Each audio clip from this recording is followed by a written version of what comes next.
So this is to show how I change the what we call this drive shaft. If you can see, the grease now spill over all over the place. It was very nasty. So first I start by removing the axle nut, the CV axle nut. Okay, using my impact wrench. Okay, not to mention here that you must secure the car using jack stand. Okay, not only with the floor jack. Safety comes first. So this is to release the hub from the ball joint attached to the hub from the lower arm. I didn't show you how I remove 2 nuts and a bolt of the ball joint.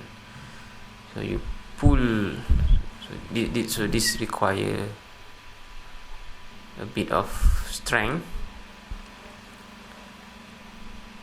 Okay, you pull the hub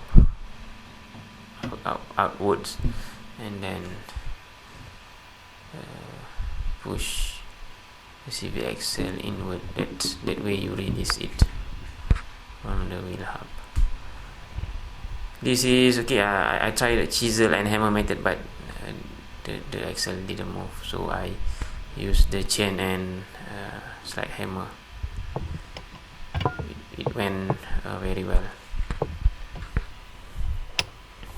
Okay, and here I was panicking because a lot of CVT fluid went out from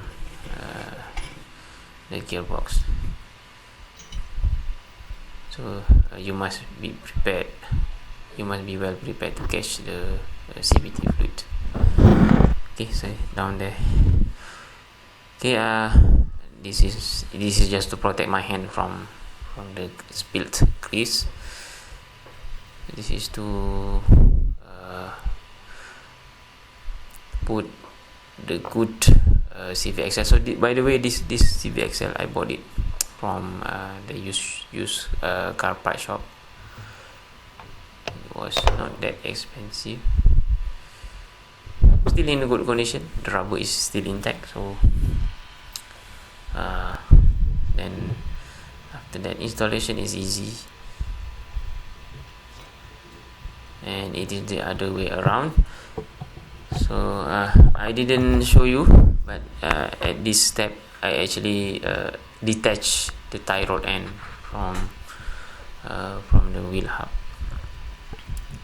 That way it is easier to insert the CV axle into the wheel hub.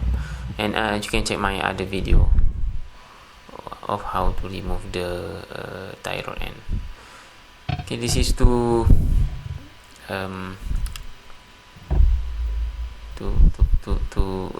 push down the lower arm so that I can return back the ball joint into the lower arm, into the holes of the lower arm. So I use the leverage from this long steel pipe.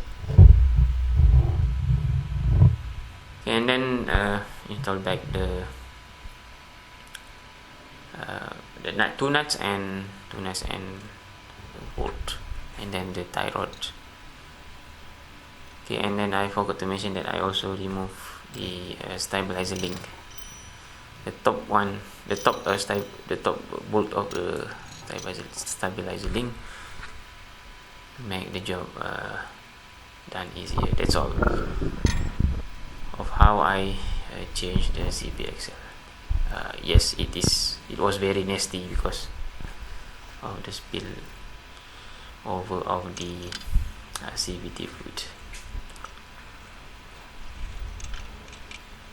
And thanks for watching. Okay, remember, always use jack stand and put the wheel under the car for extra protection, for extra safety.